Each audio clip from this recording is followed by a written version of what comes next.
It's like Game of Thrones or something. Hey, welcome back, Blessed Beauties, and if you're new here, I am glad you're here. My name is Yuko Turnbull, and we share, my guests and I, holistic healing tips for your mind, body, and spirit that you can add into your busy day to bring calm and beauty and wellness into your life. And we have a really special guest with us today, Romeo Ryu Reyes. What? I've only known you forever. Romeo. You know what? I didn't know how to pronounce like your middle name. I pronounce it Ryu, but Japanese people would pronounce it Ryu. Yeah. And then my last name is Reyes, but then some people say like Reyes. Reyes, with the roll, with the tongue roll.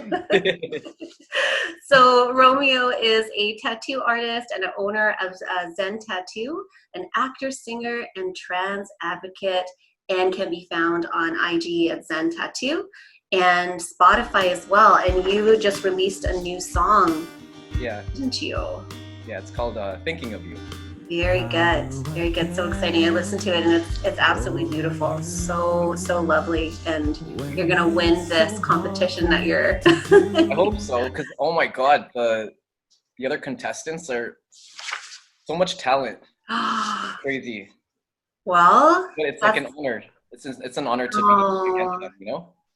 Like it's an honor to be nominated. It's like... Or to even just like compete with them, because like oh my God, the talent that's on this competition, like it's crazy. Wow, it's that's really so good. exciting. Yeah. So this is a competition that Romeo just started last week, and you were explaining to me before that it's 50 people from around the world, and yeah. So it started on Sunday. It's called Vocalist, but it's kind of like the same style as the show called The Voice. So for the auditions, it was a blind audition. So all the judges had their chairs turned around, and then we had a chance to sing for a minute and a half. And it's up for, like in that time, we have to make the judges turn their chair. Luckily, the judge turned when I sang. And so they don't know, they can't base it off your looks, and it's based on just your vocal abilities. So yeah, and I made it to that round. And then last night was Tuesday. And this theme for the song last night was space, because it was May 4th, like, you know, May the 4th be with you. Yeah, and I had a hard time choosing a song because I was like, oh my God, what do I do? But on the day, I was like, Bruno Mars, because Mars. Amazing. But, yeah, I sang Just the Way You Are. Oh, I'm so excited for you. And Careless Whisper by George Michael tonight is the song of your choice, which one of my absolute favorite songs. So are we able to, is this going to be streamed live, or is this going to be released? It's part of an app, so unless you are on that, like I'm actually not telling anyone about it right now. Okay. Yeah. All right. Secret. Okay. Well, that's so exciting. So we'll make sure that we finish this on time so you have time to practice. So cheers. I have your favorite drink, kombucha, and what is lychee jasmine flavor. They also have like other flavors. One is like ginger. I bought another one that's rose flavored. I haven't tried it yet, but I'm down to drink some flowers. Right? The color is just so beautiful. Yeah, I think I like it because of the color. Yeah. Cheers. Cheers. Cheers. So how are you doing during quarantine? Really good, actually. Because the funny thing is, like, was it like mid-March? The government said that all close contact businesses like salon, tattoo shops, like we had to close, right? So ever since then, I joined this like online app, and I've been singing pretty much every day since then. I'm like, okay, well, I can't tattoo, I can't act right now because all productions have closed. So might as well, I have more time for music. And so I've been singing every day, just like singing karaoke or practicing to audiences from like around the world through this app. And I feel like it's kind of cool because I feel like my singing has gotten better just because I had extra time to just work on it every morning and like at night. And the funny thing is, a lot of the times I will go on to live stream intentionally for only half an hour, but half an hour would end up turning into like 2 hours or longer because it's so fun for me, you know? Like time flies when you're just You're loving. in the zone. You're in the flow. Yeah, it's so fun. And like, but it's the thing is, I'll forget to eat dinner. I'm like, oh my God, I didn't eat dinner. So I'll end up eating it like really late. It's just, that's kind of like when I was a kid. I would get carried away drawing or doing art that I'd forget to eat. I'm like, oh my God. Wow. You know you're doing something that you really love when you forget to eat. You're just so in the Yeah. moment. And also too, it's like if you're dealing with people with different time zones, they're Yeah. not necessarily eating dinner at that time too. So Yeah. they'll have to remind each other. It's like, Yeah. And I guess at the same time, just because you're busy doing something that's fun or you love, it's like you're feeding your soul. oh. Yeah. So cool. I love that. I'm so happy for you. It's really exciting. And I think this is like setting you up for success with this show that you're on to, like for the competition, like all the practice that you've been doing every day, hours and hours every day and performing. Like you're a natural performer. Like you've been, ever since I've known you, you've been performing and just, right? Yeah, I'm just like a goofball too. So I love it when people smile. And like the nice thing about it too is that these people that I've been just like singing to, they're from just everywhere, and like they're able to comment as I'm performing. So a lot of the times people would say, you know, I was having like a crappy day, like I was really sad, but watching you sing like makes me feel so much better. Like it's healing stuff. I'm like, whoa, sweet. Like I didn't even expect that. I'm just I'm just having fun, and it's like making people happy. So that's cool. Yeah. That's so good. You shared with me something the other day when we were talking about doing this interview, and that there was a little bit of like teasing and stuff around your singing when you were younger. God. So thank goodness you didn't stop, right? Or that didn't get to you. Honestly, it's funny because like that's something I actually even mentioned on my live stream. I was like, yeah, you guys don't know this, but when I was a kid, my sisters bullied me a lot. Like there's just a lot of bullying going on. Well, there's 4 kids, right? So obviously someone's gonna bully somebody, right? But so when I was younger, I would sing in my room, and one of my sisters caught me singing, and so she told my other sister, and they all just started making fun of me. And so I decided to try to conceal the sound by singing into like a hardcover book and hiding in the closet. So I can still practice my singing, but not have them hear me and make fun of me, right?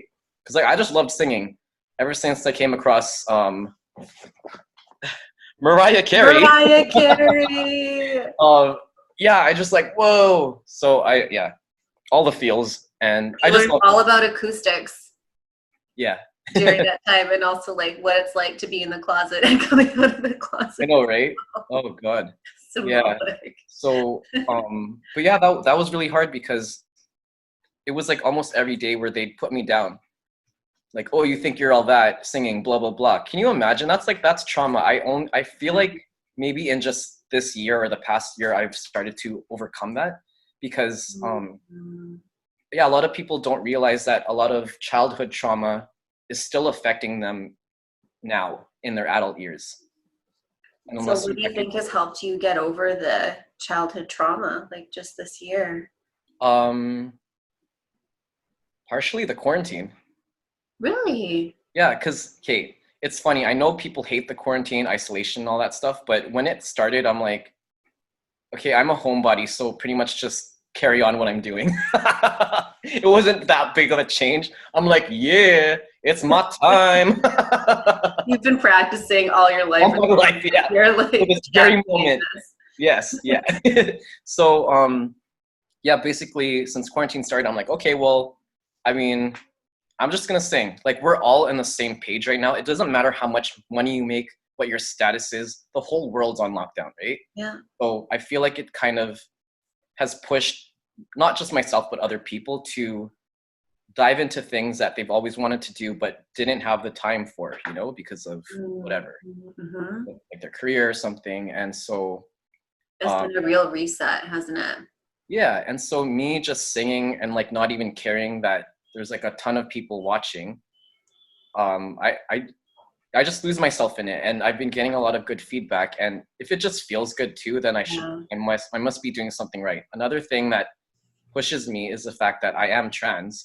So I like to use music and acting and just art in general as a platform for visibility. Because a big thing for me is when I was young, anybody that was part of like the LGBTQ LMNOP community, at some point in your life, I'm pretty sure you've gone through depression or suicidal thoughts because of the way the world sees it, right? So my thing right now is like I want to be a voice for like trans kids so that they don't have to feel like they're alone and they don't have to go through what I went through. Because a lot of my childhood, I had insomnia. I couldn't sleep at night because I went to a Catholic school. And you go to Catholic school, they tell you, they tell you you shouldn't be who you are. So growing up as like a girl, a female, and being attracted to women, I would lay awake at night thinking, okay, if I can't be this way, why do I even exist? That was something that I wondered every day of my life. Like I could not sleep at night. And so, I just bottled it up. Like I knew that as much as I wanted to be out in elementary school and high school, I knew at that time that it wasn't like a mainstream thing yet. And I knew what would happen if I did come out. Right. So I'm like, okay, I'm just going to wait until I'm in college. I'll be an adult and at least I'll have more freedom, whatever. Right. So, my big thing is like, I don't want kids to want to, or not want to, but kids feel like they have to have suicidal thoughts or be depressed. Like I want to cut that down. Like I want them to see like, oh, okay, this person is still around and he's doing good. Like he's doing well. And 100%. You're an inspiration with what you've done and what you've overcome and what you stand for and like how much you share your story just so vulnerably. It's really, really beautiful. Like to watch just what an impact you have, not just in like Vancouver, but like globally, right? It's like you're reaching everybody and it's just, it's been really just to watch your whole story because we've known each other for a long time. Since college. First year in college. So what would a piece of advice, like what would you like to tell your younger self, like when you were going through that, or like one gift that you could give to, like if there's, the kids out there that are suffering and feeling alone and looking to you for advice? Like honestly, I would just say like don't worry about it so much because like I worried so much about every little thing when I was younger. And for me, I did kind of focus a lot on relationships to make me feel a certain way, I guess validated. Okay. Because, when I was female, like I so badly wanted to feel like a guy. So it's like, okay, if I have a girlfriend, then that made me feel even more of a guy inside. And just, I put so much energy into that. And like, I don't know. Actually, okay. Something I would tell my younger self too, and like my pre-transition self, because like another thing that pushed me to finally transition was the fact that I couldn't stand getting hit on by guys anymore. It was happening often. It was bothering me. When I say that or complain about it, people say, oh, first world problems, you're getting hit on. Oh, boo-hoo. But no, it's like, it's like harassment sometimes, Yeah, if it's flattering, I mean, I guess you could, it is a compliment. At the same time, though, you're not feeling at home in your body. You're like, somebody is seeing me as this other gender that I don't relate to. So it's almost just putting a spotlight on what you already that's another interesting thing, though, because I'm not like a lot of trans guys out there. A lot of trans guys are actually, they were unhappy with the way they looked. They didn't like being female at all. They did not connect with it at all. Right. For myself, I was happy with the way I looked. You're like, damn, I look pretty good. I'd be like, yeah, I'd date you too. For real. It was like, I liked makeup. I still do. Like, I like makeup. I appreciate it. And like, I love wearing it. If you get all glammed up and everything, it's like, damn. I honestly miss that sometimes because like there's only so much you can do as a dude. Like, ooh, wear a suit, like the end. Right. When you're female and you wear the dress, you get your hair done, you wear the makeup, heels or whatever. You just feel like, I don't know. There's a lot more. Do you miss that part? Like, do you ever Yeah. do you ever do that? Like just for fun? Like, you know what? I'm gonna wear a dress today, or I'm gonna like. Nah, like to me, I mean, yeah, I know there's drag and everything, but like I feel like if I'm gonna, I don't, I'll sometimes wear makeup if I feel like it. Mm-hmm. I'll just kind of like, I guess if I want to look flawless skin, Mm-hmm. maybe. Because as a female, I would do smoky eye like almost every day. That was like my thing. Yeah. And now I'm like, I don't know. I prefer it more on myself as a female. Right. Yeah. Yeah. But sometimes like I would bust out eyeliner as a dude, guy Yeah. liner. Well, it's Yeah. like a way of like expressing and like Yeah. expressing yourself when you're a creative person. So dress was a way to have fun with that. Yeah. The funny thing was I actually had to do an audition for a drag role. And I was like, oh, sweet. Because I kept talking about how I miss makeup, right? You're like, I can wear all the makeup now. Yeah, I'm like, oh yeah. For this audition, like I did like the smoky eye and everything. But as I was doing it, I'm like, oh God, like I don't miss this. Because at the time, the maintenance, like, you know, the time it takes to do that to get it right. Like, yeah. yes, no, I think I'm just good. Like just chilling, like dude. And you save money not going to Sephora all the time, dropping however much money you spend. Oh my gosh, it's dangerous. It is, yeah. What would you say was the most difficult decision that you had to make around your transition?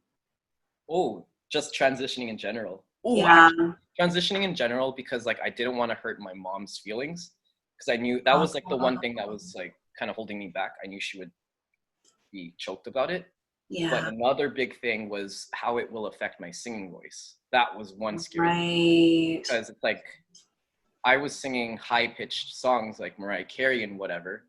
And the research that I came across before I decided to go forward with the transition was the fact that a lot of people are saying, oh, if you transition from female to male, you're going to sound like crap.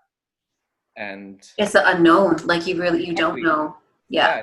And that scared me. So wow. So it was a risk that you were willing to take. You're like, yeah, it took me a while though. I'm like, oh, I don't know. Cause like I loved singing as a female and it's just something that it makes you feel good. Like it made me feel good. It raised my frequency. I don't know. It just made me feel good. Yeah. Was learning to sing with a different like vocal range, was that like really humbling because you were just so proficient at singing in the levels that you were able to? I wouldn't say humbling. I would say it was like traumatizing. Wow. Okay. It was scary. No, for real. Can you imagine like being able to sing whatever? It's like learning to walk again, right? Exactly. It's just yeah. See again. It's huge. Yeah. So basically, everyone, if you're not familiar with what happens when you transition, if you're on hormonal therapy, I'm on testosterone. So basically, transitioning from female to male in the beginning, like the first year or two, you pretty much go through a second puberty. So when cisgender men are born male, they have those years in their teenage life to go through the vocal changes and the voice cracking and all that stuff for their voice to develop. But when you're transitioning, it's like that times 100, it's sped up. So a lot of the times, there's a lot of trans guys who have this kind of in-between voice where it is high, but it's also low. And it's like stuck there forever. So what I did was I started off slow at a lower dose because I wanted to give my voice some time to kind of like get used to it, because it thickens your vocal cords or and so in the beginning it was really frustrating. I would try to sing songs that I would normally sing and sometimes no sound would even come out. I'd be like and like, can you imagine that? You just want to sing and you can't even. Every day was thinking of Ariel. Yes. Oh my God. So hell yeah. My voice. That's exactly how I felt. That's so weird that you mentioned that because I was at a meeting earlier and the host was talking about Little Mermaid. No way. Yeah. But yeah, it was pretty much like the fact that I had to mourn the loss of my old voice that I was so used to for however many years. And so I was frustrated. Honestly, I felt like, I think there was a period where I didn't even sing that much just because it frustrated me so much. I'm like, I think I lost it. But no, it's something that guys need to learn who do want to transition that your voice will settle over the years. I am into my 6th year of transitioning this year, February. So I feel like now it's kind of been a bit more chill, and I'm used to the range that it is at now. I think from now moving forward, I don't think it's going to change that much more. But luckily, it's like not as bad as it was in the first year or two, where I would crack sometimes and squeak. Yeah. So just being patient, I guess, yeah. right? And just trusting the process and just going slow, right? That's yeah. I mean, I figured a lot of guys, like when they transition, they want the physical changes as soon as possible because it affects them mentally, emotionally, and yeah, they just don't connect with their body as a female. So they want to look like a dude now. So they want to rush that. But another thing I found that was guys who would take extra testosterone to hopefully speed up the process, that would actually create a thing where your body's like, oh, too much testosterone, I'm going to convert that into estrogen. So it would actually slow down their transitioning process. It's so fascinating. Yeah, because the body knows. It knows what it needs to do, right? So if you put too much of it, it's going to counteract and say like, hey, I need to balance this out. And so and everybody's body is different, so different amounts. Yeah, totally. Yeah. What was like one common misconception that you think people have that don't know you personally? Misconception? Yeah. Oh, it's so funny because if you don't know me, you don't hear me talk, you just don't know me at all. Usually from pictures or just seeing me, because I have tattoos and all that stuff, a lot of people tend to be intimidated at first. Like I'm gonna kick their ass. But then they finally meet me and they're like, oh my God. You're like the nicest person. Yeah, you're like into puppies and like like cookies. Like I remember I had a classmate. She's like, "Oh, when I first saw you, I was scared, but then now that I know you, you're just a marshmallow." I love it. Oh my gosh, what is something that you love to do that brings you calm and joy that might shock people? Like singing, we know that you love doing that. We know that you doing art. Like, what is something kind of random? Random? Oh. I don't know. Yeah, I do like singing, do like art. Laundry?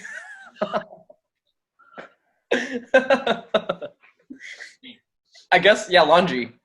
I love that. You know that. I forgot about that. Oh my gosh, that's so funny. I actually have a friend who said she like when I said because I think she mentioned that she was doing laundry and I was like, oh my God, I love laundry. She's like, wait, what? You too? What? Oh my gosh, there's so many. There's so many of you guys out there. Well, it's like it smells so good. It's like, how do you not like it? It's like things getting clean. It's not even just only that. Like, yeah, I love the fact that it's like clean clothes, fresh smell, all that stuff. But I think it ties into childhood memory because when I was younger, my family lived in an apartment building on Davie Street, and we would go. There was like a laundry room, and we would go as a family to do laundry. And anytime we did, it was always just like fun and happy. Yeah. And I don't know, for some reason, it was satisfying for me to empty the lint traps. It was just, I just wanted to do it all the time. Yeah. You're like going around to all of the dryers and like emptying them out. Yeah. Oh, that's. I just like doing that. So that's why I like laundry. I think that's why I have like such a good like bonding time, right? Yeah, bonding time, and then you feel useful as well. There's that like element too. I'm not so much into like folding and putting things away though, but I like the doing of laundry and it happening. The lint trap. Yeah, the lint trap. Yeah. Oh my gosh. So you've had a lot of journeys, but like what would you say was like one of the most challenging moments in your life, and like how did you get through that?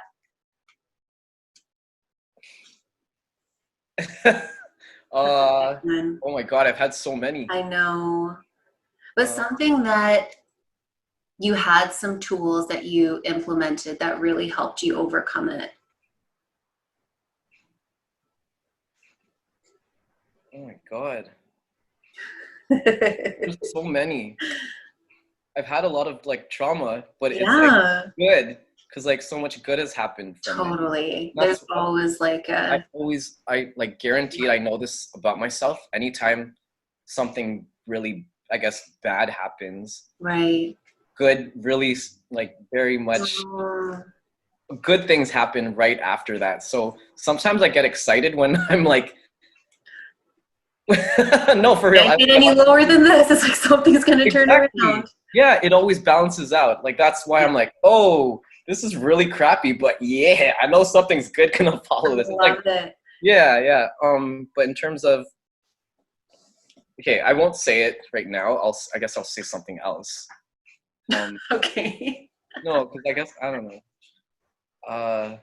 The question was there a time that was very difficult or like a Yeah, a challenging moment in your life that you overcame. I mean, you've overcome everything. Like, look at where you are now. You're freaking king on your throne. But it's just fur. It's not real. It's not real. It's not real. It's not real. Where's my spray paint? It's not real, you guys. But yeah, just like how you overcame that, because you're such an inspiring person. So if there's any like tips that I could learn, or like the listeners could learn about what they could do if they're in a challenging moment, like is it just like Okay. your mind state, like you just have a really like just knowing that I'm going to get through this, Yeah. something good always happens, or just Yeah. like going into your singing and like focusing on the things that you really love? Challenging moments.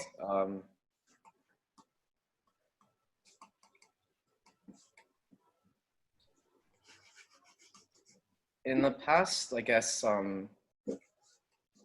before transitioning being like a lesbian, I know that was not accepted by some people, and that was really difficult.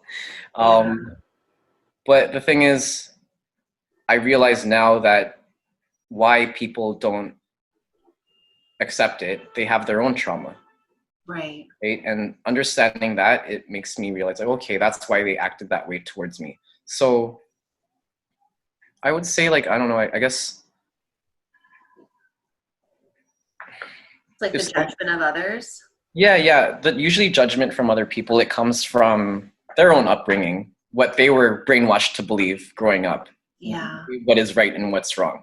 Yeah. So, and honestly, anything anyone says, you don't have to listen to them because nobody is the ruler of the world. You are in your own life. Like, who the hell can tell you what to do for real, honestly, Totally. just in general, right? Yeah. Another thing, oh Yeah. God. Yeah. It's like really having compassion, isn't it? Like Yeah. to the person who is sending Yeah. you those like judgments. It's like, wow, you must be having a really Yeah. shitty life, or like you believe these things and to Yeah. pass judgment. Yeah. And yeah, for sure. People tend to project onto others, Yeah. right? And it's like, whoa, where's this all this coming from? It's because they're used to that, I guess, themselves. Right. And that's Yeah. what they know. So then they do that to you and you're like, Yeah. what? Yeah. So like Your hair, remembering who you are. Huh? your hair looks really cool, by the way. I look really cool. But your hair, the contrast with like the Oh, light. thanks. Yeah, I just noticed. Yeah. Okay, another challenge actually was in the film industry, because Mm. when I got into acting, I started off female. So I was going on female roles. Mhm. Yeah, and that was really, it was I cool. remember you were saying you got hit on a lot during that time too. Oh, yeah. Which, Yeah. yeah, that's cool and everything, but not all the time. Not when it's like Right. unwelcomed, you know? And Yeah. that Yeah. actually, oh my God. Definitely I, harassment. yeah, I had to actually do something about that because on a show I was harassed like one day, and then it made me like I had to like I don't know tell some. It was one of those Me Too kind of moment kind of thing. Yeah. Not like hardcore, but Yeah. it was more of a verbal thing. And so something happened on set, and I was like, oh hell no. And For you. so I spoke to production. I spoke to my agent, who then spoke to productions, who then contacted me. And so I could not sleep that night. I'm like, if they're gonna do that to me, they're gonna do that to other women. And I'm like, I need to put a stop to this. So like I spoke to whoever I need to speak to, and then they did something about it, which is really cool. And it's something that opened my eyes while I started in the film industry and in the TV and film, like acting, was the fact that me auditioning as a female, I noticed that a lot of the roles that I was put up for was highly sexualized. It was always like, oh, sexy woman, oh, drug dealer's girlfriend, oh, like barely wearing anything, lingerie this, blah, blah. And can you picture me right now in lingerie? Like, but those were the roles that I was being put up for, which is crazy. And yeah, it's really funny because I would go into audition rooms for these kind of roles. I would walk into the waiting room and I'd see a bunch of other actors going up for the same role. And because it was like sexy woman, it would be full of like beautiful ladies. Right? I'd walk in, I'd be like, damn. Hey, ladies. But then I'd be like, wait, this is how they see me too. Right. That's a really amazing contrast. You really have insight into both worlds. Oh, totally. Yeah. And I was like, yo, I'm going for the same role as these like fine ass women, right? So and I was like, wait, okay, this is so weird. Like, no, I don't want to do this anymore. Right. But once I started to transition, I started going up for female roles and androgynous roles, like both male and female roles, because I was looking androgynous. And now that I only audition for mostly male roles or just male roles, it's always fully clothed. That's such an interesting contrast. And not sexualized, really. It's like I get to play like Wow. gangster. So as an actor, this has really been. Oh yeah, and it's, you know what, it carries on to all industries, not just acting.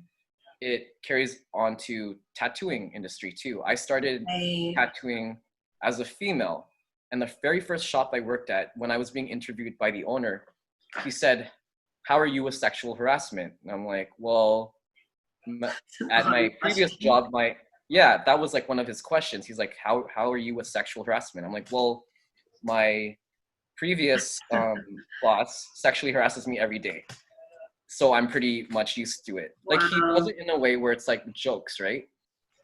Okay. So was this sort of him saying expect it, like, or just we don't tolerate that here? He was warning me. He's like, oh, I just want to ask you that because we have clients that come through and they say disgusting things. And I worked in Delta, so that was the first shop I worked at. So yeah, we had characters. I'm sure it's not exclusive just to Delta though. It's probably in a lot of. Yeah, but especially so. So he had to just warn me. And honestly, when I worked there, oh my God, it was like, I learned skills. I learned how business would run, but every day I was getting harassed.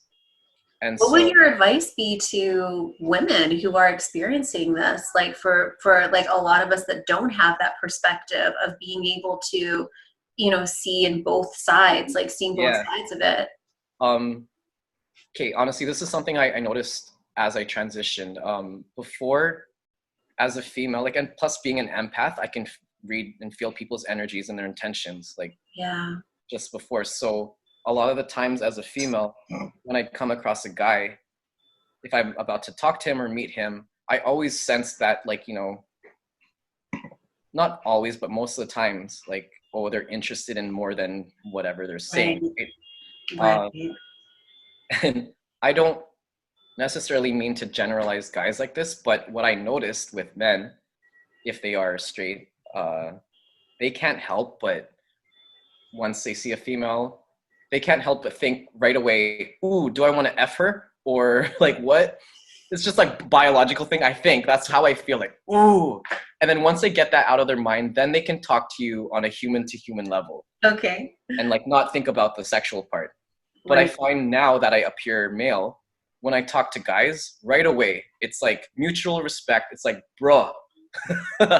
And none of that sexual-ish, unless I guess they are gay or something, right? Sure. But it's such a night and day difference with how I felt as a female talking to a man as opposed to me looking this way and talking to a dude.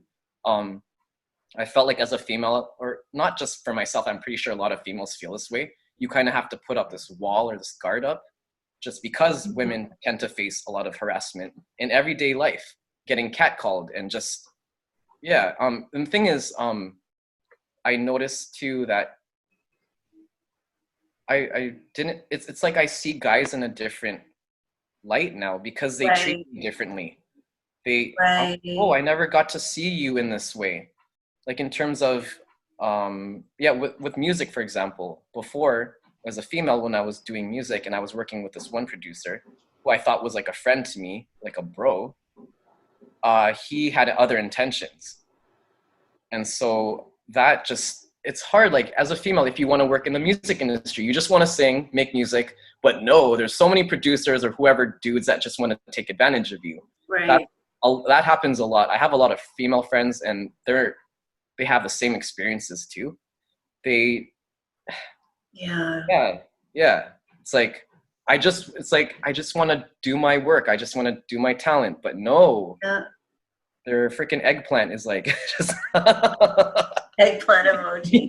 Yeah. Oh my gosh.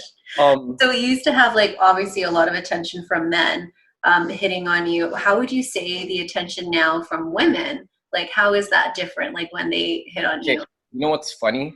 I thought that once I transitioned, all of this craziness would stop.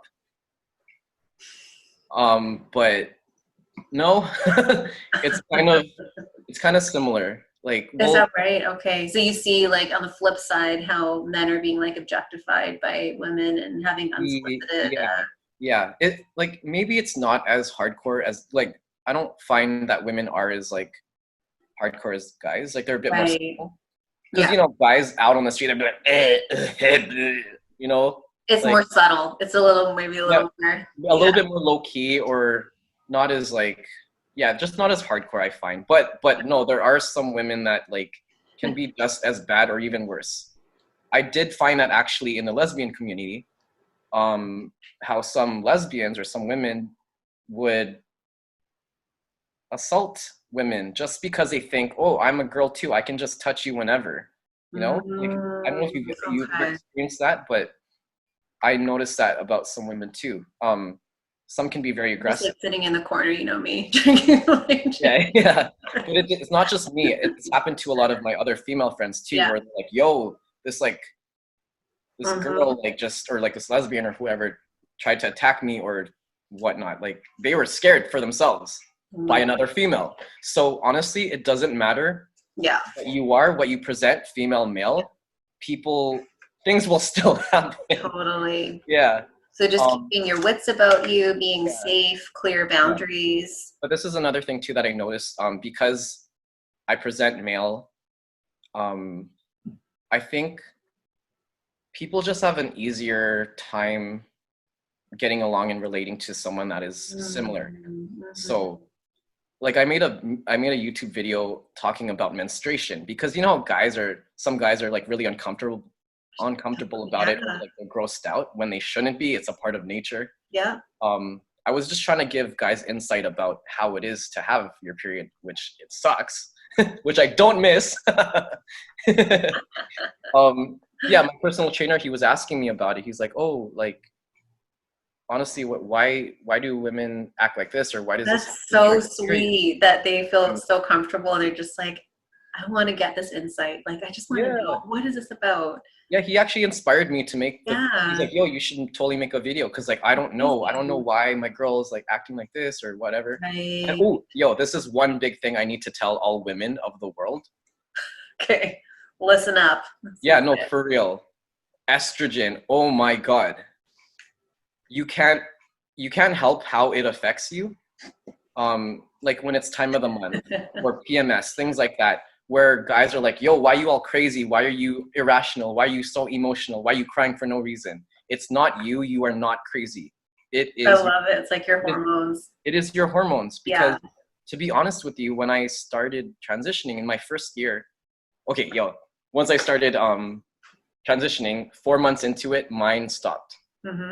And I literally wanted to celebrate because that is like all women know this. It's super uncomfortable to have every month. Oh, for sure. I mean, it's uncomfortable. It can be painful, like Yeah. physically and emotionally. Yeah, it's an inconvenience, and yeah. So I was stoked that mine stopped. I didn't have to. Yeah, and you felt the difference too. It's I like, did actually. Like a year into my transition, I was sitting at home and thinking, "Yo, what? Why do I feel like something's different? Something's kind of missing." And then I realized I didn't have, the time of the month, the PMS, all those symptoms and effects from having your period. you just felt like your mood balance. So Oh it's my like, God, yeah, yeah. super chill. And I was like sitting there, I'm like, is this what it's like to be a dude? Just Like, I love chill it. AF all the time. So they can just go about their day, do their work, not be bothered by like hormonal changes and like, I'm like, whoa. It's a big thing, right? Like if you have like a big acting gig and you're in your middle of your period, like it's no way that you're performing at your peak. Like it's just, it actually affects. Unless it's a dramatic scene. It's like, let's use this. Yeah, but no, for real, like, I wish guys could actually experience what it's like to be right on her period for like a week. Yeah. They would not be able to handle it. I love it. That's so funny. I don't know if you heard about male birth control when they were doing trials for it, when they were testing out male birth control. Basically, the guys that were being tested for it, they could not handle the mood swings, the changes. Wow. That women pretty much go through on a daily basis. Right? It's like on a regular. Yeah. And I believe you have to be a strong person just to be female. Would you say women are stronger? Is that what you're saying? Like, basically. Yeah, well, in a lot of ways, I would say so, because, I mean, look at all the challenges women have to face on a daily basis. I've went through them myself, Yeah. Like, yeah. Also with tattooing, I find that women tend to be less whiny. Oh my gosh. Well, it's like we're made for childbirth, right? So there's something inside innately that it's like. I bet, like, if guys watch this, they'll be like, shut up, Romeo. What team are you on? I know what you think. Okay, I want to keep on time because I know you have to prepare for your show. But before we end, I would love to know, what is your favorite quote, and what is like a quote that inspires you or that you live by? Well, I like, or lyric or saying, or just anything that I think there's way too many, and it's funny. Anytime whenever someone asks me something like that, like, oh, what's your favorite quote? What's your favorite song? Da da da. I tend to have a tendency to go blank, but I do like the quote where it says like, "Oh, do what you love." What was that? Do what you love? Like, do what you love. Like, yeah, just because I feel like the more you do things that you do love and makes you feel good, it just it brings in more opportunities, like positive opportunities. That's amazing. When you are in that frequency of just being happy and being true to yourself and like doing what you want to do and what matters to you, that just brings more of that into your life. And then it kind of just, it's like the ripple effect or something. Yeah, exactly. It's infectious. When people see that you're doing something and you're happy doing it, it makes them happy, and they're like, oh, like, I want to be happy too, or like, I want to do contagious. Yeah, contagious, like a good kind of contagious. Yeah. So, that quote just really, to me, like exemplifies your whole life. It's like, I just remember what you were sharing earlier of you loving singing. And you did what you love, no matter what. You were in a book in the closet doing what you love, no matter what, and just that went on through your, high school and through college, and just like always going back to what do you love, what brings you joy. And if you can do that, and if you're blessed enough to know what you love to do, then, you're halfway there. Yeah, like if you think about it, like we're all our own like avatars in life, right? It's like a video game. If you think of it in a way of a video game, you get to dress your character however you want it to be. You get to level up if you want to, and no one has the right to tell you how you should live your life. We only have so much time on earth. And honestly, even with the whole transitioning thing, if I didn't do it, I would be wondering for the rest of my life, like, what if? And I don't like that. And even before coming out as a lesbian, before transitioning, I've always felt like, I would rather someone try to kill me because of me being a lesbian or being trans than me not being this way. Totally. And just living life. Like, that's not living, if, like, what's the point? For real. Yeah, I hear you. No, that's Yeah. so. Like, what would you say in 10 years your next level up is going to be? What's your next avatar going to be? Ooh, 10 years. I hope I'm able to like legit fly. I want to be able to fly. Your avatar wings. Yeah. I want to evolve and like fly and have wings and just. I think it was like last week I went for a walk by the water and I saw a bunch of birds and I was like, yo. You're like, not just fly away, you like legit grow some wings. I was jealous of the birds. They could just fly wherever. Quarantine, what? Love it. Yeah. Okay, thank you so much, Romeo. You are an amazing inspiration, and go check them out at Zen Tattoo. And thank you so much. Good luck with your contest today. Thank you. It was so nice to see you. I hope you're doing well during all this. Oh, thank you so much. Yeah, it's your turn. The tables have turned. The interview. Hello, welcome back. And welcome back. We ask Yuko the raciest questions. And we're done. I'm gonna get you one day. I'm gonna interview you, and I'm gonna ask inappropriate questions. Fabulous. I would expect nothing less from you. You are a Scorpio, after all. So.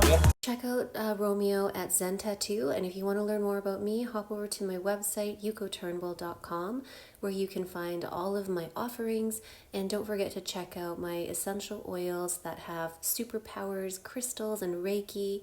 And thank you so much, guys, and look forward to the next podcast.